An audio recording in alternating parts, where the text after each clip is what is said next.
Yo cambié un poco el título de mi charla. Tú me dijiste que hablara de los observatorios de Canarias, o me sugeriste, te lo agradezco.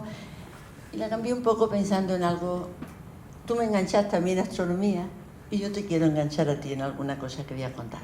A ver si podemos hacer el círculo virtuoso y seguimos trabajando juntos. También cuando iban a organizar esto preguntaron, siempre pasa, si tenemos fotos, si tenemos... Yo soy un desastre, yo tengo infinidad de recuerdos en mi cabeza trabajando con John y relacionadas con John. Fotos no tengo ni una, pero al final para mí los recuerdos que se tienen internamente son los mejores. Y les aseguro que además, quizás si tuviera fotos, a lo mejor ni las habría compartido. Porque a mí los recuerdos son algo muy privado, no porque sea nada que no deba decirse, sino porque son cosas muy personales. Y sé que cualquier foto es analizado con otros ojos y nunca tiene la carga del recuerdo con una persona trabajando. A lo largo de hoy hemos visto charlas muy detalladas de trabajos muy buenos en los que siempre John ha participado. Siempre ha estado detrás de cosas, yo diría, esenciales en la astronomía. Pero por encima de todo, del tiempo que yo lo conozco, hay algo que creo que todos comparten conmigo, y es que John es un científico, eso no lo puede evitar, pero además de eso, una persona terriblemente curiosa y terriblemente social. Entonces, además de toda la investigación que ha hecho toda su vida, ha extendido sus contactos y ha mezclado cosas de manera que siempre sean para el beneficio de la ciencia, de la humanidad, en su parcela o como él lo ha podido hacer. Por eso, esta es la razón de mi charla. El título es El impacto social del cielo / la astronomía. ¿Por qué este es un tema? Este es un tema muy importante y es un tema que cada vez es más importante. Entonces, de alguna manera, mi mensaje quiere enganchar a John en primera mano y quiere engancharnos a todos, porque ya les adelanto que tenemos un pequeño problema. Se los adelanto y ya les diré más detalles. Como yo me he hablado, o sea, nosotros trabajamos en Canarias, yo trabajo en Canarias, me llamo Casiana por los que no me conozcan, y solo quiero enfatizar algo, que es que la razón de ser o la base por la cual existe un instituto de astrofísica en Canarias son los observatorios. Si nosotros en Canarias no tuviera la excelencia para observar el cielo que tiene, no existiría el Instituto de Astrofísica de Canarias. Ahora el instituto es mucho más que sus observatorios, pero fue la semilla, la razón por la cual todo empezó. Y todo empezó de un modo que yo creo que es bastante curioso, porque mezcla muchos aspectos que son muy multidisciplinares y muy interesantes. Aquí está listado una cosa que son los acuerdos internacionales. Los acuerdos internacionales fueron pioneros. Son cosas que aparecieron en el boletín del Estado y donde se establece que con diferentes países, Inglaterra entre ellos, se iba a trabajar conjuntamente en las cumbres de Canarias. Eso le da una solidez desde el punto de vista legal fantástica, porque Canarias, España, nunca perdió la posesión de su territorio. Canarias tiene un territorio que pertenece al gobierno español, que está organizado por el Instituto de Astrofísica de Canarias, en la que todas las instituciones de otros países que vengan están protegidos por ley para tener allí toda la garantía de que lo que instalan va a ser protegido, cuidado y acordado. Entonces es un marco legal que permitió que institutos muy importantes se lanzaran a la aventura de instalar cosas aquí. También nosotros tuvimos una inauguración oficial en el 1985 y ahí se creó algo que también es algo interesante, que es un comité científico internacional. Los observatorios en Canarias están, es como una comunidad de vecinos en la que todos los países, todos los institutos que cooperan, acuerdan lo que se hace y lo que no se puede hacer. Por ejemplo, protegen que una instalación no viene afectada porque otra se coloca al lado y le cambia o le perturba la calidad excelente por la cual se colocó ahí. Toda esa garantía legal es fundamental. De otro modo, aquí no habría instalaciones de futuro. La realidad es que ahora tenemos más de 75 instituciones de 25 países que tienen telescopios e infraestructuras instalados aquí. A la derecha hay una imagen que yo la encuentro preciosa. Esta es una imagen hecha por un astrónomo aficionado, bueno, por Daniel López, que todos lo conocemos. Entonces es una imagen real, no es un fake image, o sea, la luna estaba allí, la gente estaba allí, las torres estaban allí. Y en realidad es una imagen que a mí me encanta porque, bueno, primero porque es preciosa, yo creo que todos estarán de acuerdo, pero además de eso es la que uso para enfatizar lo que es necesario y por qué los observatorios en Canarias son tan buenos. Tienen una atmósfera que es clara, o sea, no hay polución, es transparente, es nítida, es limpia y además un cielo oscuro. Ahí tenemos el problemilla al que voy a volver después. Otra cosa también novedosa es que el Instituto es un consorcio público en el que participan muchas administraciones, eso nos da mucha estabilidad. Entonces, parte del Consejo Rector del Instituto es el Gobierno de España, el Gobierno de Canarias, la Universidad de La Laguna y el CSIC, el Consejo Nacional de Investigación. Son pilares esenciales. Con la Universidad de La Laguna empezó el instituto como instituto universitario, tenemos un contacto con todas las nuevas generaciones que se forman, sin las cuales el instituto se volvería viejo. Entonces, el contacto con la universidad es esencial. Y la Universidad de La Laguna para nosotros es esencial. Y yo confío en que a la viceversa también. Pero después, el depender de dos instituciones, del Gobierno de España y del Gobierno regional, también da un margen maravilloso, porque saben que esa posible pugna, pues nosotros la usamos y nos da mucha estabilidad.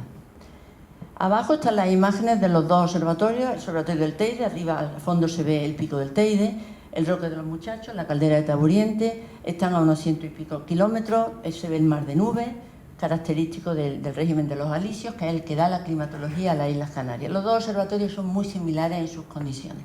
Están alrededor de 2.400 metros y es donde tenemos todas nuestras instalaciones. Ahora voy a enfatizar algo en la que John es central. En esos acuerdos internacionales se hizo algo que me parece que fue una genialidad. Y es que a cada institución, a cada país que instalaba algo en los observatorios de Canarias se le exigía que el 20% del tiempo iba a ser para España. Ahora eso no sería un gran problema, pero estamos en que los acuerdos internacionales fueron en el 79. En aquel entonces uno podría pensar, bueno, pero ¿por qué? La astronomía es una ciencia internacional, es competitiva. Pero eso no es justo cuando se está en un país en el que se está empezando. Cuando se está en un país en el que no había apenas astrónomos, no es justo que tú compites con un astrónomo británico o con un astrónomo holandés o con un astrónomo para ganar tiempo de telescopio, porque nosotros no íbamos a ganar nada. Entonces, ¿qué pasa? Ese acuerdo fue central y en ese acuerdo además vino con el paquete algo muy interesante. John vino con el paquete, de alguna manera. Y es que además de ese acuerdo, en los primeros tiempos, estas instituciones internacionales venían con expertos que nos formábamos a los que estábamos empezando. Porque tampoco España tenía mucha gente para dirigir doctorado. Yo en particular vine en el 84 con John, que fue mi director de tesis, y te lo agradezco enormemente. Y además vine porque él me convenció, o sea, venimos como en un paquete. Él venía a ser coordinador de investigación, el primero, no existía coordinador de investigación, y yo me vine como estudiante. No sabía nada de Canarias. Él de alguna manera me dirigió y además me abrió los ojos a una posibilidad que la mitad de las personas que habíamos estudiado física, yo estudié física en la Universidad de Granada, ni sabíamos que podía existir. Entonces, esos acuerdos internacionales y esta gente que vino sabiendo mucho más que nosotros, formando a nueva gente, fueron centrales. John fue uno de ellos. Entonces, ese 20% de tiempo internacional fue clave, porque así pudimos tener tiempo para poder hacer tesis. Pudimos ganar tiempo en instrumentación y en telescopios a los cuales no hubiéramos tenido acceso en una competencia, porque no teníamos la capacidad de hacerlo.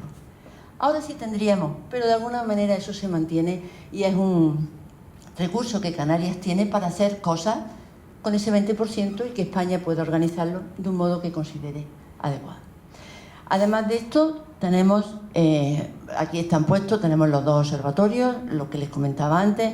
En el Roque hay un montón de infraestructura, desde el GTC, que mañana Antonio nos contará más, el gran telescopio de 10 metros, otras muchas cosas, el MAGIC, que son los nuevos LST, los telescopios de futuro para medir la radiación Cherenkov. En el Teide ven las torres, el Teide está casi todo dominado por las torres solares para observar el Sol. Saben que el Sol, el calentamiento del suelo exige que la observación del Sol se haga en torres y por eso la fisonomía del observatorio del Teide y del Roque son ligeramente diferentes. Pero como digo, las condiciones son exactamente las mismas. Entonces aquí resumo algo que creo que es importante. O sea, los observatorios, esto vuelve a ser una imagen de la isla de La Palma, la caldera de Taburiente, abajo está la parte de Fuencaliente. Y los observatorios de Canarias han sido la base para una colaboración internacional.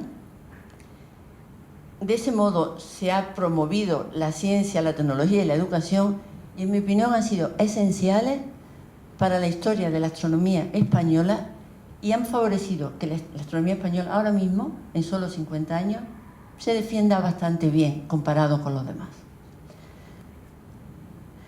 Aquí son las líneas, la imagen de nuestro instituto, el Instituto de Astrofísica, es un instituto que tiene, ya saben, el label ese, que es un Instituto Severo Ochoa desde el principio, y en todos los institutos Severo Ochoa pues uno define una serie de temas fundamentales. Nosotros tenemos 6 temas, en la pasada anterior eran 5, pero hay un tema en el que yo entré, que es la física de las galaxias, la formación y la evolución de las galaxias.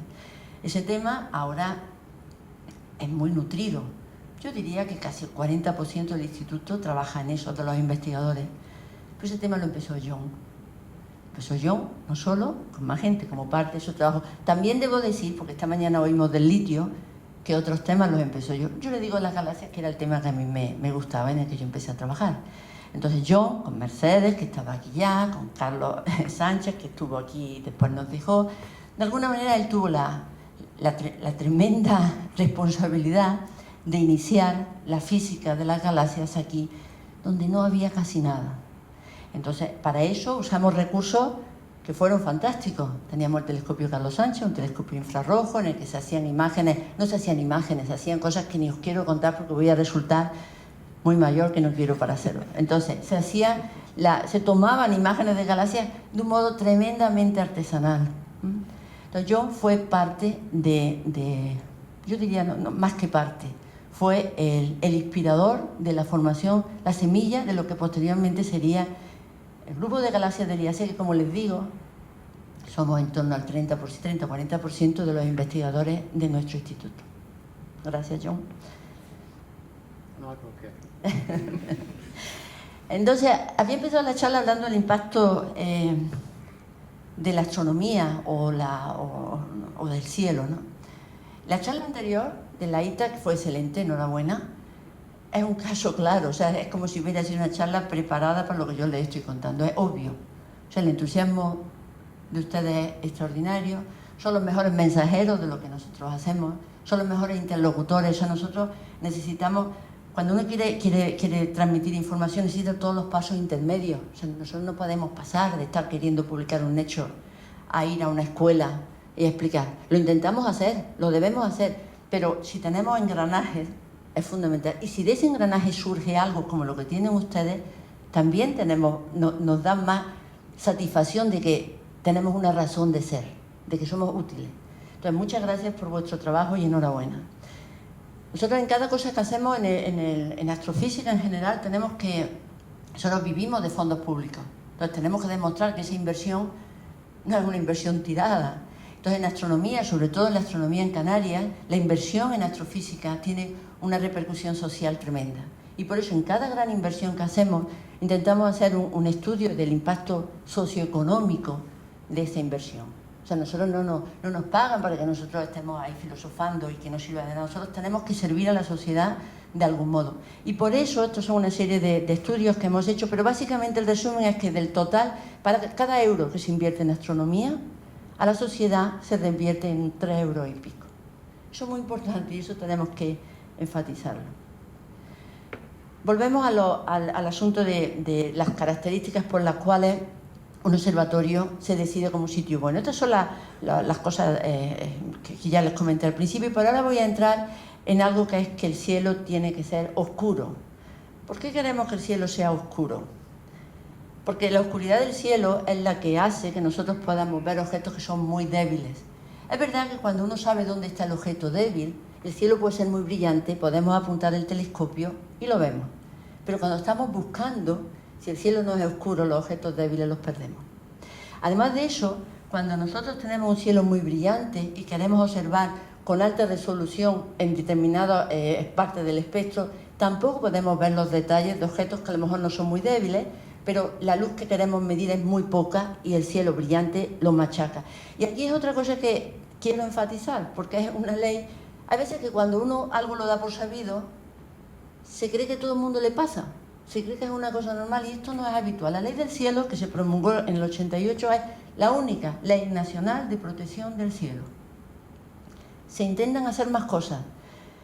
En Estados Unidos yo estoy en muchas reuniones, a duras penas consiguen leyes regionales.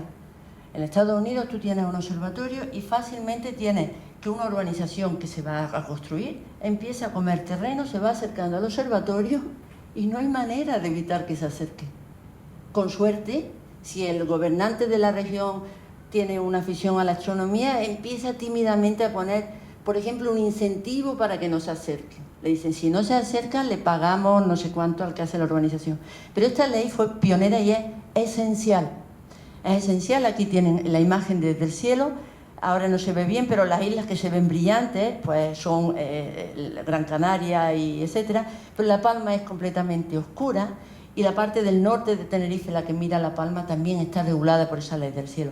Y esa ley fue posible gracias a un trabajo social muy importante, que es, el sitio tiene que ser excelente, el Estado nos apoyó, tuvimos que trabajar un montón para convencer a la gente, porque si van a La Palma, los habitantes de La Palma llevan años viviendo con una luz rojiza y muy débil. Eso ahora está de moda, pero en aquel entonces aquello era una puñeta.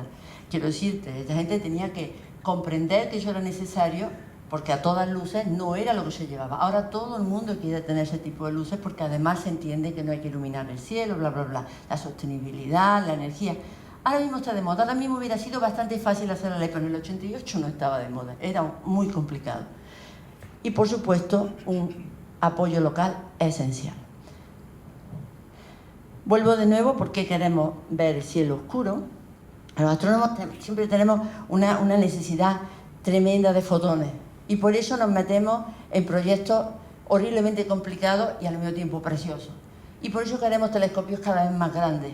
Porque además de que queremos telescopios, en este caso, ven el famoso diagrama, nosotros si queremos entender la historia del universo tenemos que llegar lejos, porque si no es que estamos haciendo una arqueología con un universo muy corto, no podemos saber nada, necesitamos saber más. Y para eso necesitamos telescopios grandes, por eso cada vez lo queremos más grande, porque además, si el objeto está muy distante, necesitamos una buena lupa que recoja la luz. Pero si los objetos están lejos, como encima nos empeñamos en partir la luz en pedacitos muy chicos, volvemos al mismo problema, la cantidad de luz que nos llega es muy poca. Por lo cual siempre estamos deseando fotones y buscando fotones. Pero eso nos lleva a un desarrollo tecnológico que es maravilloso. Y creo que debemos de enfatizarlo. Este es el Gran Telescopio Canario. Aparte de que sea el más grande del mundo, bla, bla, sí, es el más grande del mundo, pero tecnológicamente es una preciosidad. Y además tecnológicamente fue una aventura. Este telescopio es un telescopio segmentado. En aquel entonces estaba empezando, que no se sabía si funcionaba el Keck. Los referentes que teníamos eran los 4 telescopios de 8 metros del VLT. Y se pensaba que los telescopios segmentados serían un fracaso. Entonces aquello fue una apuesta, pero una apuesta que salió muy bien. Porque ahora sabemos que más grande de 8 metros no se pueden seguir haciendo espejos monolíticos, porque tenemos que el espesor del espejo es tan grande que no hay manera de que aquello se mueva con un poco de raciocinio. Es imposible. Sin embargo, un telescopio segmentado es un telescopio muy ligero. ¿Y cuál era la dificultad? Conseguir que la imagen del espejo fuera perfecta, y eso lo supimos hacer. Y entonces yo creo que eso, ahora mismo estamos en una época que es como si fuera estamos en la democracia de la fabricación de los espejos, porque nosotros, por ejemplo, el próximo telescopio de 30 metros americanos son espejos que no llegan a 90 centímetros. Construir espejos de 90 centímetros, en España podemos hacer una fábrica y construir espejos de 90 centímetros. Un telescopio de 8 metros solo lo podían hacer 2 o 3 compañías en el mundo. Entonces todo eso lleva a un desarrollo posible de tecnología que también es resultado de la astronomía. Les dije que teníamos el problema, el cielo oscuro, todo eso, el cielo limpio. Siempre dicen, bueno, ¿y por qué no se van al espacio? Bueno, aquí hay una transparencia en la que de alguna manera les digo que la astronomía desde el espacio es mucho más cara, la astronomía del espacio es mucho más difícil de controlar, es mucho más difícil de gestionar, y que en cualquier caso, aunque tengamos la astronomía desde el espacio, siempre vamos a tener la base central en la astronomía en tierra. Se lo digo porque más adelante les voy a contar el problema que tenemos. Entonces, en resumen, la astronomía de espacio y la astronomía de tierra van a ser complementarias, pero los observatorios ópticos e infrarrojos en la Tierra seguirán siendo esenciales para el desarrollo de la astronomía. Esto es otro ejemplo solo para que sepan en qué tipo de cosas nos movemos. Aquí esto es un ejemplo, esto es una nueva tecnología, son los telescopios Cherenkov, que también desde el punto de vista tecnológico son una maravilla. O sea, la astronomía ahora se está metiendo en el terreno de lo que antes era la física de partículas. Entonces nosotros ahora tenemos telescopios capaces de detectar estallidos de rayos gamma, que son de las pocas cosas en nuestro negocio que pasan en la escala de tiempo que nosotros podemos medir. Cuando nosotros estudiamos la evolución de la galaxia, son miles de años, miles de millones de años, pero una explosión de una supernova, la formación de un agujero negro, todo eso pasa en muy poco tiempo. Y este tipo de telescopios son los que pueden hacer. Pero aquí solo quiero enfatizar una cosa. Fíjense que solo en CTA Norte, este es el conjunto de los telescopios Cherenkov, que ven que tienen una estructura diferente, no tienen cúpula, porque en realidad son conceptualmente cosas muy interesantes, no voy a entrar en detalle, pero solo quiero enfatizar que este tipo de infraestructura, la que tenemos en el Roque de los Muchachos, son 40 millones de euros, solo la parte que nos toca a Canarias. Entonces, es una inversión tremenda, y es una inversión en la fabricación de esas estructuras, y es una inversión en la fabricación de esos espejos, en las cámaras que reciben esos fotones que se generan cuando la radiación gamma entra en la atmósfera y produce lo que se llama la cascada Cherenkov, que es la que nosotros vemos como fotones que van llegando a esa cámara que está en esa torre, que es como un mega contador de fotones de los que antiguamente usábamos cuando empecé. También los observatorios son plataformas de algo que es muy importante, que son los experimentos de la Agencia Espacial Europea. Aquí se ha hablado de la basura espacial. La basura espacial es un problemón. Es un problemón, y era un problemón de hace tiempo. Por eso la ESA instaló eso. ¿Por qué? Porque quería hacer el mapa de la basura espacial. Era una aspiración muy lícita. Ahora ya les digo que hemos perdido la batalla. Es imposible hacer un mapa de la basura espacial. Entonces, en aquel momento eso lo diseñaron porque claramente cualquier impacto en cualquiera de las grandes infraestructuras que cualquier agencia estatal del espacio pone en órbita, te arruinan millones de inversión. Entonces ellos estaban preocupados por eso y tenían que saber dónde estaban para desviar la torre, la órbita de posibles proyectiles que fueran a dañar su infraestructura. Por eso la Agencia Espacial Europea se instaló ahí, pero además de eso, aunque no se vea muy bien, desarrollan, además de la basura espacial, es una plataforma para nuevos procedimientos de comunicación óptica. De alguna manera, ellos saben que como el observatorio la turbulencia es pequeña, si prueban a ver cuánta luz de un láser codificado llega a un satélite, el haz del láser se abre poco, con lo cual de alguna manera pueden muestrear cuánto reciben conforme se abre. Entonces es un sitio de experimentación de la Agencia Espacial Europea. Este es el futuro, no voy a entrar en muchos detalles, son imágenes muy preciosas, pero siempre en cualquier observatorio, ya saben, nosotros siempre queremos más telescopios, y estos son los proyectos que están en marcha. En particular está un nuevo robótico de 4 metros, el observatorio, el telescopio solar europeo, el TMT, que no sabemos qué pasará con él, un ExoLight Finder, pero voy a seguir con algo. La inversión en astronomía promueve el conocimiento, la ciencia, la tecnología, la educación, la cultura, el empleo y un mundo seguro. Y ahora tenemos el problema, John. Tenemos el problema que todos saben y que hablan de todo. El periódico al que me refería ayer salió un artículo en El País sobre ese problema. El problema es que nosotros tuvimos la ley pionera, la ley del cielo del 88. Porque la ley pionera se hacía sobre nuestro espacio, el espacio que un país puede controlar. No puede haber aviones por encima de los observatorios, la luz tiene que estar controlada, no puede haber fábricas que contaminen. Eso en nuestro negocio lo podemos hacer. Pero ahora el problema es que tenemos que las constelaciones, las megaconstelaciones, están en lo que se llama el espacio exterior. Entonces el espacio exterior es algo que es de todos y no es de nadie. Es una ciudad sin ley, ¿yo qué quieren que les diga? Y eso es un gran problema. Entonces, por eso, nosotros tuvimos acuerdos internacionales en el 79, pero hacen falta leyes universales o acuerdos internacionales a nivel de Naciones Unidas para poder parar lo que se nos avecina. Nosotros hemos hecho muchas acciones, tuvimos una declaración de La Palma en defensa del ser humano a ver la luz de las estrellas. Pero este es el número de satélites que se van lanzando. Esto da miedo.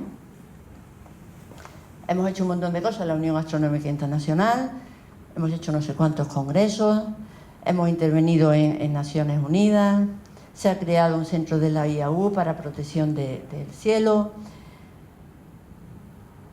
todo esto son las reuniones que hemos tenido en UNOOSA. En UNOOSA hay un comité que se llama el Comité para el Uso Pacífico del Espacio Exterior, en el que participan todos los países del mundo, cada uno con su opinión. Todo tiene que salir por unanimidad. En cuanto uno diga que no, no se puede adoptar nada. Se dan cuenta que eso es un problema. Eso es un gran problema. Entonces necesitamos pensar en una buena estrategia. Porque estos organismos internacionales están muy bien, pero la escala de tiempo que ellos tienen no es la escala que nosotros necesitamos. No podemos dejar de usarlos porque son muy buen altavoz, son muy buenos para concienciar, pero hay que tener una actividad, hay que tener una acción paralela, porque si no, llegaremos demasiado tarde. Este es un conjunto de artículos que he cogido. Al fondo hay uno que salió en Science, este es el que les digo, el artículo que salió ayer en El País. Aquí tienen la imagen del satélite Blue Walker, que en el momento que estaba era de los puntos más brillantes del cielo. Allí al fondo se ve que, bueno, que el problema que tenemos ahora es que primero los satélites estaban en la escala 35, eran geoestacionarios, estaban muy lejos, ahora ya están más bajos, en órbita baja. También los satélites científicos, el Hubble, está en órbita baja, con lo cual estar en órbita baja, estas megaconstelaciones que están en órbita baja también pueden impactar a todas las infraestructuras, incluyendo las de observación astronómica. Tenemos un gran problema. Aquí arriba, un artículo, yo escribo mucho de esto, pero en particular ahora lo que se llaman, no sé si leen, pero bueno, el espacio exterior empieza en 100 kilómetros por encima, corresponde a la legislación de Naciones Unidas. Es complicadísimo. Por suerte no somos nosotros los únicos que tenemos el problema. Digo por suerte porque hasta ahora estábamos como haciendo una especie de apostolado, diciendo esto es malo, nos están arruinando el cielo, los astrónomos no pueden ver, la gente no puede ver la Vía Láctea, la nueva Vía Láctea será una serie de rayas. Pero es como una especie de grito desesperado. Entonces ahora tenemos que ser menos desesperados y mucho más sofisticados. Entonces quiero dejarles este resumen. El problema de la contaminación por las megaconstelaciones y también por los otros satélites de los que nosotros lanzamos no solo afecta a la astronomía terrestre, también afecta a la astronomía del espacio, con lo cual no vale eso de, bueno, lanzamos, como se decía, lanzamos todo al espacio. No, el Hubble está donde puede impactar eso. También afecta a la seguridad del espacio exterior, afecta a todas las inversiones que nosotros hacemos lanzando satélites que sirven para comunicaciones, que sirven para observación de la Tierra, para todo. También afecta al equilibrio de la Tierra y la atmósfera, porque todas estas cosas que se destruyen, se crea un polvo que no sabemos cómo va a responder desde el punto de vista de transporte radiactivo. Puede afectar al albedo de la Tierra, puede afectar al clima. Eso no, yo no quiero que pase, pero me gusta pensar que puede pasar, porque creo que es un argumento que tenemos que usar también. Entonces, yo creo que es muy importante primero que cuantifiquemos el impacto económico en las inversiones en ciencias que ya han hecho los Estados. No solamente que vamos a poner parche para el futuro, hay que decir cuánto estamos perdiendo por el hecho de que nos estén machacando algo en lo que España, Francia, Italia han pagado telescopios grandes, por ejemplo. Y tenemos que acordar cómo todos vamos a usar y proteger el espacio exterior para ahora y para el futuro, pero el futuro no es como uno dice, ya lo verá el futuro es dentro de 5 años. Entonces es algo en el que sin duda tenemos que actuar con las agencias espaciales. Ya saben que esta semana está teniendo lugar la presentación de la Agencia Española del Espacio, pero básicamente, por suerte, este problema afecta a la sostenibilidad del espacio exterior y también afecta a las agencias espaciales. No puede haber un sistema de geolocalización distinto para cada país, porque nosotros tenemos que ser capaces de converger en un proyecto común. Y en particular, todas estas megaconstelaciones se usan con un argumento que es bastante falaz, que es conseguir que la comunicación sea igualitaria para todos los países al que no tienen acceso. Eso se podría hacer con un conjunto pequeño de satélites que dieran cobertura, con lo cual eso es una falacia, pero hace falta demostrar que eso es una falacia. Entonces, yo ya quiero terminar. Solo quiero decir que John... Esto me lo ha hecho un amigo, yo esto no lo sé hacer. Entonces John ha demostrado ser un luchador en muchas cosas. Como digo, yo en mi tiempo él me empuja mucho. Y esto es un tema muy interesante que requiere de personas muy inteligentes. Entonces, bueno, confío en haberte convencido de que te unas al grupo. Gracias, John. Muchas gracias.